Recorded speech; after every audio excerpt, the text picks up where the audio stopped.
السلام علیکم دوستوں، ہم پڑھ رہے ہیں سمیرہ حمید کا ناول طواف عشق۔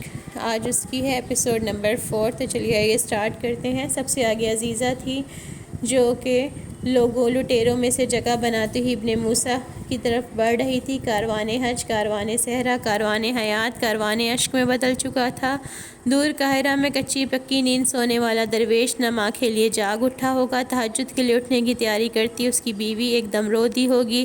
درویش کی چھوٹی بچیاں جو ان سے بہت پیار کرتی تھیں برا خواب دیکھ رہی ہوں گی۔ دور، بہت دور مصر جہاں سے حق نکلا تھا وہ اس کے نیست و نابود ہو جانے پر عاجز آ گیا ہوگا، سہم گیا ہوگا۔ عاجز اونٹ سر اٹھا کر دیکھے بغیر نہیں رہ سکے۔ وہ کلام رکھتے تو کہتے عزیزہ جاؤ، تمہارا اللہ نگہبان۔ عزیزہ کو اپنے پیچھے دیکھنے کی ضرورت نہیں تھی، وہ جانتی تھی وہ دونوں بھی اس کے ساتھ ساتھ آ رہی ہیں۔ یہ وہی تھی جو ان دونوں کو کعبہ خانہ سے لے کر نکلی تھی اور کاروان حج میں شامل کروا دیا تھا۔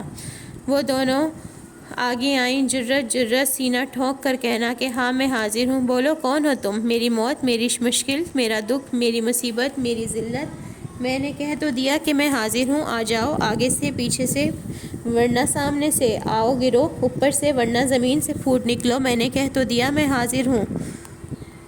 دلوں میں حق کی روشنی اس وقت تک پہنچتی ہے جب وہ جرت رکھتی ہے۔ دنیا میں دین حق جرت سے سر بلند ہوا، گھروں میں چھپ کر بیٹھے رہنے سے نہیں، دلوں میں سہمے رہنے، سرگوشیوں میں تبلیغ سے نہیں۔ دین کا حق کا نام ہے کلمہ حق، یہ جرت سے عام ہوتا ہے اور جرت سے ہی خاص۔ ابن موسیٰ نے عزیزہ کو آتے دیکھا تو اسے لگا کہ ہاں اب ایک تنکا بھی اس سے افضل رہا تو وہ خاک سے بدتر۔ میں حاضر ہوں عزیزہ، تمہاری زبان میں طوائف۔ یہ ہمت، یہ حوصلہ صرف وہی دکھا سکتی تھی۔ حق کی روشنی سب سے پہلے اس کے دل پر ہی وارد ہوئی تھی۔ وہ اپنا انجام جان چکی تھی۔ وہ جان چکی تھی کہ جس کی آواز کاروان حج میں گونج رہی تھی یہ وہی ہے جس نے اسے اپنے پیر سے مسل دیا تھا، کعبہ خانہ سے اٹھوا کر باہر پھینکوا دیا تھا۔ جو چیزیں بکنے کے لیے رکھی جاتی ہیں ان کی قیمت ہوتی ہے، وہ کتنی بھی معمولی ہوں۔ کسی بھی چیز کی قیمت ذلت نہیں ہوتی، وہ کتنی بھی کمتر ہوں۔ وہ موت کی سزا کے لیے تیار کھڑا مجرم ہی کیوں نہ ہو، وہاں ہر جائز ناجائز۔ لیکن حیوانوں کے بھی کچھ اصول ہوتے ہیں، درندوں کے بھی دل ہوتے ہیں، کتوں کی بھی کوئی غیرت تو ہوتی ہوگی۔ عزیزہ نے بھری محفل میں اس کے منہ پر تماچا مارا تھا۔ ٹھنڈے مشروب کا جام اس پر الٹا تھا۔ میں طوائف ہوں، مجھے یاد ہے تم خریدار ہو، یہ بھی۔ میری اوقات کے ساتھ ساتھ اپنی اوقات بھی یاد رکھو، تھپڑ مار کر جتا کر کہا تھا۔ تمہیں بھی ماں کی گالی لگتی ہے؟ وہ ہنس دیا تھا۔ مائیں تو شریفوں کی ہوتی ہیں، ان شریفوں کی جو یہاں آتے ہیں، تمہیں نہیں لگتی؟ وہ اس سے پوچھ رہی تھی۔ جس گالی کے لیے اس نے تھپڑ کھایا تھا اس سے گندی گالی دے کر اس نے کہا تھا نہیں، چاہو تو رات بھر دیتی رہو۔ وہ تھپڑ کھا چکا تھا اور ابھی تک اسے اس کی ادا سمجھا تھا۔ اس ضرب کو غیرت نہیں بدلنا چاہتا تھا ورنہ مسئلہ ہو جاتا۔ لٹیرے اتنی غیرتیں نہیں پالتے۔ تم غلط جگہ آئے ہو، بہتر ہے چلے جاؤ۔ کعبہ خانہ کی اینٹ عبادت گاہ کا راستہ دکھا رہی ہے، نہیں باہر کا راستہ۔ رات ابھی باقی ہے، تمہاری ماں کی شان میں کچھ قصیدے بھی ادھورے ہیں، سنتی جاؤ۔ اس نے وہیں سے پلٹ کر دیکھا۔ ادھورے قصے پورے کر کے دیکھ لو، زبان گدی کے پیچھے سے نکال دوں گی اور اپنی ایڑی سے مسل دوں گی۔ یہ دوسرا وار تھا، وہ بھی ڈاکوؤں کا۔ اسے عادت نہیں تھی عورتوں کی، وہ بھی طوائفوں کی للکار سننے کی۔ کسی دوسرے کے ہاتھ سے مشروب پکڑ کر اس کے منہ پر انگاروں کی طرح اچھال کر وہی گالی دی تھی جس پر وہ پہلی بار بھڑکی تھی۔ طوائفوں کو اپنی اوقات پہچاننی چاہیے ورنہ اپنی حد۔ اس رات اس نے کہا تھا۔ عزیزہ نے ایک اشارہ کیا تھا۔ دیو قامت محافظ نے آ کر اسے پیچھے سے پکڑ لیا تھا۔ اس کی گردن پر اس کا وزنی پیر تھا۔ آگے بڑھ کر عزیزہ نے جوتے سمیت اپنی ایڑی سے اس کا منہ مسل دیا تھا۔ حیوانوں کے بھی کچھ قاعدے ہوتے ہیں، تم ان سے بھی بدتر ہو۔ حیوان مہینوں قاہرہ کے کعبہ خانہ کے چکر لگاتا رہا تھا، لیکن جو جگہ جتنی مشہور ہو وہاں اتنے ہی اصل و رسوخ والے لوگ ہوتے ہیں جو اپنے دم خم سے کسی کو دم نہیں مارنے دیتے۔ عزیزہ کو شہر سے باہر بھیج دیا گیا۔ زخم پرانے ہو جاتے ہیں، نشان نئے رہتے ہیں۔ غریب کے منہ سے گالی اور ذلیل کے ہاتھ کا تماچا نہیں ہوتا، اسے یاد رہتا ہے۔ یاد رہا تھا اپنا منہ ایڑی سے مسلا جانا، یاد رہا تھا، یاد تازہ ہو گئی تھی۔ بھڑکتی ہوئی مشعل کو جھٹکے سے ہاتھ میں لیا اور چہرے کے قریب لایا۔ وہ اسے دیکھتا رہ گیا اور ایسے ہنس دیا جیسے اس سے بڑا خزانہ ملا ہو، اور اتنی دیر تک کہہ لگاتا رہا کہ ابن موسیٰ غیرت سے شرمسار ہو گیا۔ میں ڈاکو ہوں، مجھے یاد ہے، تم طوائف ہو، یہ بھی۔ مجھے تمہاری اوقات یاد ہے، تو آج تمہیں اپنی اوقات یاد کروانے آیا ہوں۔ عزیزہ خاموش کھڑی تھی، سارا جہاں خالی تھا، کہیں کچھ نہیں تھا۔ آمنہ جنت اس کے شانوں کے پیچھے چھپ کر کھڑی تھی۔ سارا جہاں انسان تھا، ایک وہ اکیلی طوائف تھی۔ تم اس کارواں کے ساتھ جا رہی ہو؟ تم قاہرہ کی مشہور طوائفیں حج کے لیے جا رہی ہیں۔ یقیناً زمین پھٹ پڑے گی، یقیناً آسمان آ گرے گا۔ کیوں امیر کارواں؟ اب تمہارا دین کے بارے میں کیا کہنا ہے؟ تمہارے لیے میں بہت خوار ہوا ہوں، بہت نقصان کیا۔ ایک قافلے کو لوٹتے ہوئے ایک دیوانہ بار بار بڑبڑا رہا تھا کہ مکافات عمل میری گردن دبوچ لے گا۔ آج میں مان گیا مکافات عمل کو۔ اس نام کی چیزیں واقعی ہوتی ہیں۔ مکافات عمل، یہ تمہیں لے ڈوبا۔ اس نے اس کا پرانا نام لے کر اسے گالی دی، وہی گالی جسے سن کر اس نے اسے تھپڑ مارا تھا اور اس کا منہ کچلا تھا۔ ابن موسیٰ، کاروانوں کو بہت امیر نصیب ہوئے، لیکن تمہاری بات اور تھی۔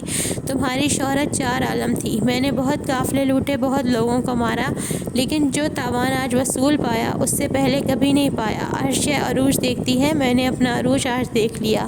کیا یاد کرو گے؟ جاؤ، تمہاری جان بخشی کی، ورنہ تمہاری کھال سے جوتے پہنتا۔ اس رات سارا جہاں لٹ گیا، کوئی نہیں بچا۔ کاروان لٹ چکا تھا، وہ ریت پر گھٹنوں کے بل گرا رہا۔ اس نے اٹھنے کی زحمت نہیں کی، وہ مرد تھا، چٹان تھا، اب وہ ریزہ ریزہ ہو رہا تھا۔ امیر کاروان، اس کا سارا کاروان لٹ گیا، کیا بچا اس کے پاس؟ تینوں جا چکی تھی۔ اس نے دیکھا صحرا جب خون جذب کرتا ہے تو کیسا ہولناک ہوتا ہے، صحرا جب عزتوں کے لٹنے کا گواہ بنتا ہے تو کیسا بے بس ہوتا ہے۔ اس نے دیکھا اس دنیا میں سب سے بڑا ظلم کسی عورت کی بھرے بازار تذلیل ہے۔ اس نے جانا کہ عورت طوائف ہو یا دیندار، اس کی عزت، اس کا احترام دنیا کی ہر روح پر لازم ہے۔ کوئی کتنا ہی گناہ گار کیوں نہ ہو، اس کے عیب پر عرش کے رب نے پورے پردے ڈال دیے ہوں تو فرش والوں کو ان پردوں کو اٹھا دینا گناہ کبیرہ ہے۔ وہ گواہ ہوا کہ اس دنیا کی سب سے بدترین چیز ظلم ہے، اور اس دنیا کی سب سے گھٹیا چیز بے حسی۔ تم نے اس کا نام کیوں لیا؟ تم وحشی انسان ہو، تم نے ان کی جانوں پر کتنا ظلم کیا۔ وہ اپنے منصور کو پٹک پٹک کر مار رہا تھا، وہ اس کا خون پی جانا چاہتا تھا۔ تمہیں عہدے سے برخاست کیا جا چکا ہے ابن موسیٰ۔ کاروان کے اہم ارکان اس کے سر پر کھڑے اسے ابن موسیٰ کے لقب سے پکار رہے تھے۔ ابن موسیٰ کو گریباں چھوڑ دینا، اپنا عہد پورا کرو، کارواں کو اس کی منزل تک پہنچاؤ۔ یہ کارواں تمہاری وجہ سے لٹا ہے، تم سے مصر واپسی پر بات ہوگی۔ اپنے گھوڑے پر بیٹھ کر وہ ان کے پیچھے جا رہا تھا کہ پیچھے سے آواز آئی، تم خدا کو حاصر ناصر جان کر کارواں کی سرپرستی کا حلف لے چکے ہو۔ تم کارواں کو بیچ راستے میں چھوڑ کر فرشتے اجل کی پکار کے سوا کہیں نہیں جا سکتے، ورنہ خدا کو کیا منہ دکھاؤ گے؟ خدا کو کیا منہ دکھاؤ گے؟ وہ چلا کر ان سب سے منہ پوچھ رہا تھا۔ اب لٹے پٹے حاجی امیر کارواں کا نیا روپ دیکھ رہے تھے۔ تم لوگ بھی خدا کو کیا منہ دکھاؤ گے؟ وہ چلا کر سب سے پوچھ رہا تھا۔ کیا منہ دکھاؤ گے؟ جواب دو۔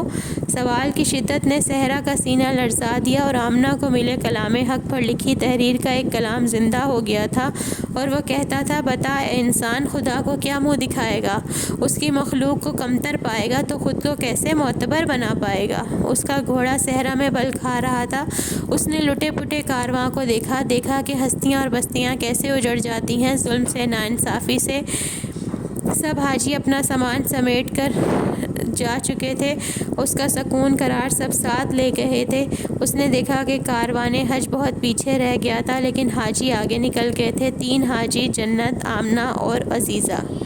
وہ ان کے گھوڑوں کے ساتھ بندھی ہوئی چل رہی تھی، جسے کارواں میں آگے پیچھے اونٹ چلتے ہیں، وہ بھی آگے پیچھے چل رہی تھی۔ یہ عہد کا سب سے چھوٹا کارواں تھا، 3 حاجیوں کا گھسیٹ کر، رینگ کر، حج کی نیت، حج کا ارادہ، حج سے محبت، رب کے گھر کی چاہت، قدم رکھنا، چلنا، چلتے رہنا، اعمال کی سرزمین۔ یہ دنیا کا سب سے مظلوم کارواں تھا، پھر بھی کیسا چپ تھا، کوئی دہائی نہیں تھی، کوئی سسکی نہیں تھی۔ انسان کمزور واقع ہوا ہے، وہ بھی کمزور تھی۔ لیکن جس وقت عزیزہ بدو کے سامنے جا کر کھڑی ہوئی اور اس نے کہا، میں حاضر ہوں، اسی لمحے انہیں لگا کہ ساری کائنات نے ان کے ساتھ یک زبان ہو کر کہا، لبیک لبیک۔ جنت جو رو رہی تھی، اس نے بڑی سختی سے اپنے آنسو پوچھ لیے تھے۔ آمنہ جس کی ٹانگیں کانپ رہی تھی، وہ چٹان ہو گئی۔ انسان بڑا کمزور واقع ہوا ہے، جو کمزوروں میں قوی ہو کر اٹھ کھڑا ہوتا ہے، اسے چن لیا جاتا ہے۔ صحرا کی ریت ان قدموں کے نیچے ان کی زبوں حالی پر ماتم کر رہی تھی۔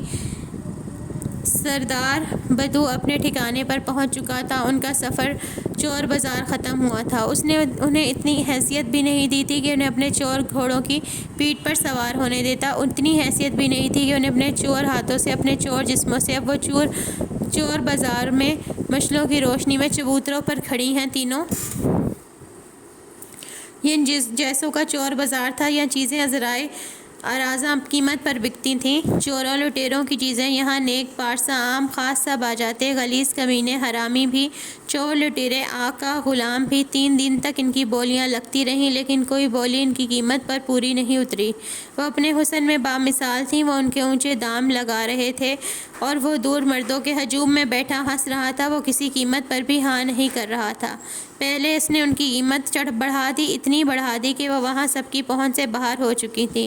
اتنی ہی قیمت جو کسی انسان کی دی ہی نہیں جا سکتی۔ پھر اس نے قیمت گرا دی اتنی کہ گلی کے مردہ کتے کے بدلے میں بھی انہیں خریدا نہیں جا سکتا۔ ان کی غلامی، ان کی بولی، ان کی موجودگی ہر زبان زد و عام تھی۔ جو نہیں بھی خریدنا چاہتے تھے وہ بھی محظوظ ہونا چاہتے تھے۔ اتنا حق تو ہر انسان کا بنتا ہے نا۔ جو محظوظ نہیں ہو رہے تھے وہ بس دیکھ رہے تھے۔ یہ محظوظ ہونے والوں سے بھی بدتر تھے، یہ گونگے تھے، چپ تھے۔ جب وہ اچھی طرح سے محظوظ ہو گیا، اس کا جی بھر گیا، اس کا غیرت کا جام بھر گیا، تو 15ویں دن اس نے اعلان کیا، آج رات کی بولیاں آخری ہوں گی۔ جو ان کے جتنے گرے ہوئے دام لگائے گا انہیں ساتھ لے جائے گا۔ دربار بولی لگانے کی اجازت نہیں ہے، لگاتے جاؤ، آگے بڑھتے جاؤ۔ دنیا میں زیادہ ان سے ارزاں قیمت کسی کی نہیں لگنے والی۔ میں تمہیں 2 کھوٹے سکے دیتا ہوں۔ کھوٹے ہی سہی، سکے تو ہیں، آگے بڑھو۔ اس نے نہ میں سر ہلایا۔ گھوڑے کی نال، ہاں نہ مجھے گھوڑے عزیز ہیں۔ ایک ایک کر کے کئی آوازیں ساتھ بلند ہوئیں۔ مذاقاً کتنوں نے کتنی ہی بولیاں لگائیں جو اسے بس اتنی پسند آئیں کہ وہ کہکوں کے نام ہوئیں۔ یہ لو، یہ مجھے گندی نالی میں پڑا ملا تھا۔ ایک بازاری مردہ بدبودار چوہا لے کر مجمع کے سامنے آیا، ناک ڈھانپ کر۔ اس سے گری ہوئی قیمت اور کیا ہوگی؟ گرے ہوئے مجمع نے گرے ہوئے کہکے لگا دیے، چوہے کو آمنہ پر اچھال دیا۔ آمنہ فروخت اس کے نام ہوئی، اور پھر جنت۔ اس کی قیمت چمڑے کی ٹوٹی ہوئی جوتی قرار پائی۔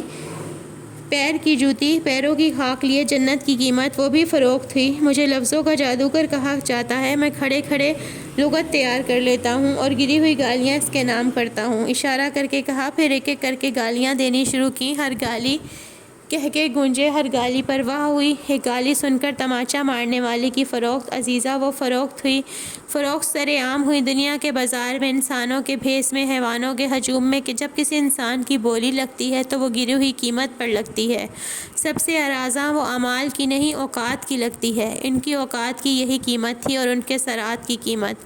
دنیا میں انسان کی بولی کوڑیوں کے بھاؤ لگے تو وہ جان جائے کہ وہ راہ حق پر ہے، راہ رب پر ہے۔ اعمال فروخت نہیں ہوتے، یہ انعام پاتے ہیں، اعزاز، مقام اور میرا بندہ، القاب، کلام حق۔ لٹا پٹا کارواں جیسے ہی اپنی منزل پر پہنچا، ابن موسیٰ نے اپنے گھوڑے کا رخ پھیر لیا، استقبال کے لیے کھڑے سرِ زمین حجاز میزبان کی شکل دیکھتے رہ گئے۔ کارواں کے ساتھ جو گزری ان کی خبریں پہنچ چکی تھیں۔ تمہاری سزا ابھی طے ہونی ہے ابن موسیٰ، اتنی جلدی نہ کرو بھاگنے میں۔ میں اپنا عہد پورا کر چکا ہوں، کارواں منزل پر پہنچ چکا۔ میری سزا وہ ہے جو کارواں سے الگ جا چکی۔ حج نہیں کرو گے؟ حاجیوں کے بغیر حج کیسے کر لوں؟ اس نے گھوڑے کو ایڑ لگا دی۔ وہ جانتا تھا کہ یہ ممکن نہیں رہا کہ جو جا چکی ہیں انہیں ڈھونڈ نکالا جائے، لیکن پھر بھی وہ امیر الحج تھا اور وہ مسافر حج۔ انسانوں کے ہجوم میں، حیوانوں کے بازار میں وہ کئی ہاتھوں سے ہوتی ہوئی، بھاگی ہوئی، لٹی ہوئی یہاں آئی تھیں۔ اسے ازرائے قیمت پر خرید کر دوسری، تیسری، چوتھی جگہ بیچ کر اس جگہ رشتہ داری نبھانے کے لیے بھیج دیا گیا۔ بڑی عمر کی وہ عورت وقت سے پہلے ضعیف ہو چکی تھی، نابینا، بیمار، مرحومہ بیٹی کی بچی کے لیے خادمہ چاہتی تھی۔ کیا نام ہے تمہارا؟ اس کا ہاتھ اپنے ہاتھ میں لے کر پوچھ رہی تھی۔ 11 مہینوں میں اب کسی انسان کی آواز سنی تھی، کسی نے انسان بن کر بات کی تھی۔ آمنہ، وہ ہچکیاں لے رہی تھی۔ اسے یاد آیا کہ اب وہ آمنہ ہے، وہ بھی تو انسان نہ ہے۔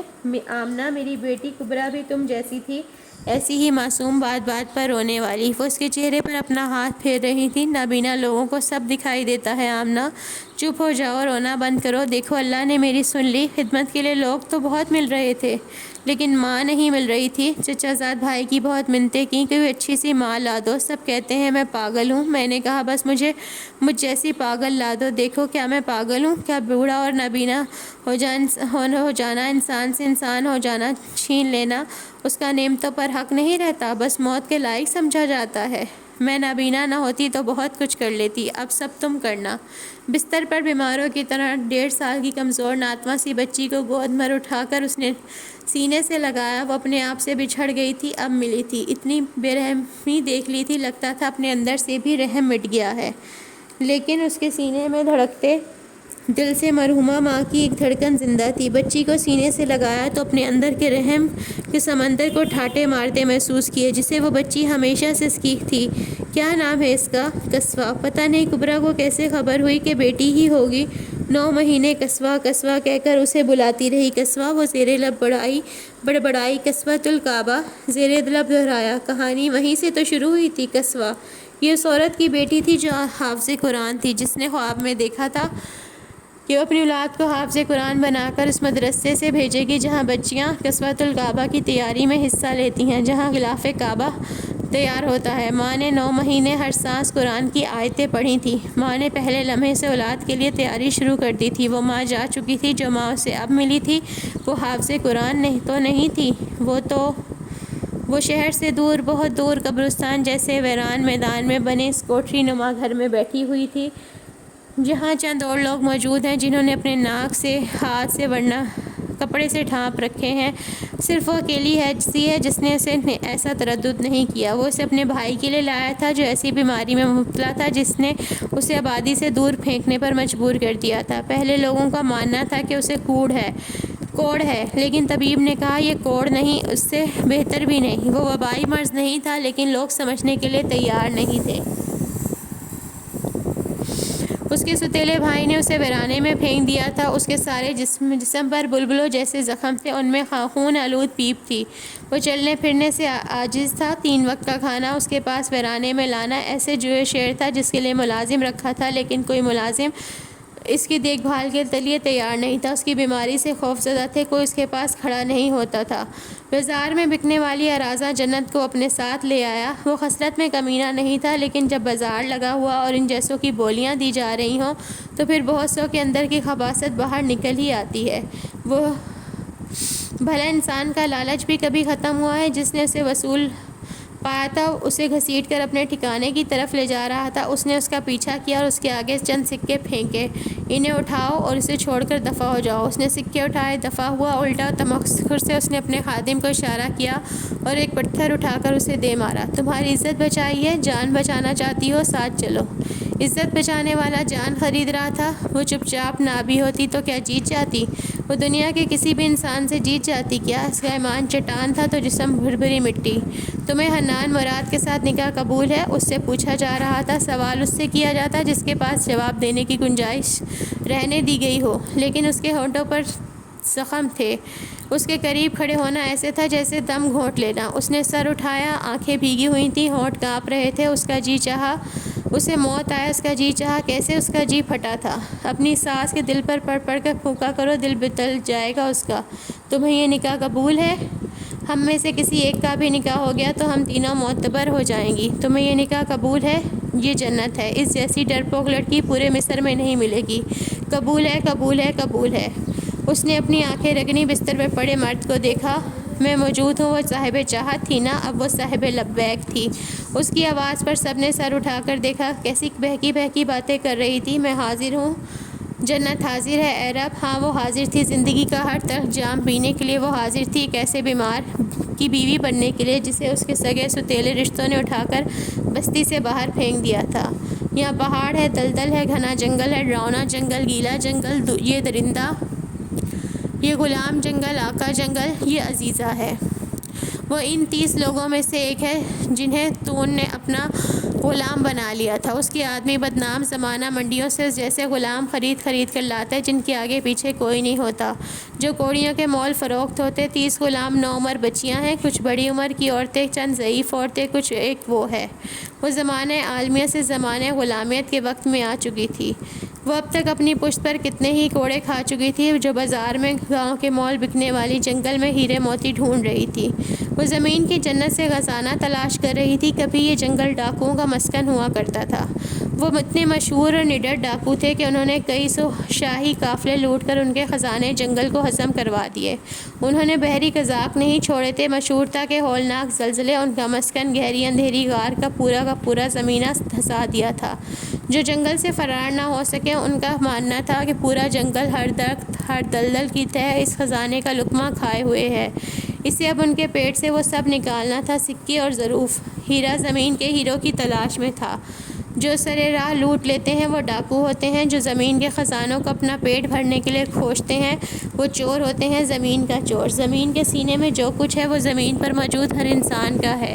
خزانے کسی ایک کے نہیں ہوتے، اگر ایک کے ہوں تو پھر ہڑپ کر لینے والے فرعون ہوتے ہیں۔ یہ فرعون پھر غرقاب ہوتے ہیں۔ وہ فرعون ہی تھا، وہ غلام اسے تون کہتے تھے۔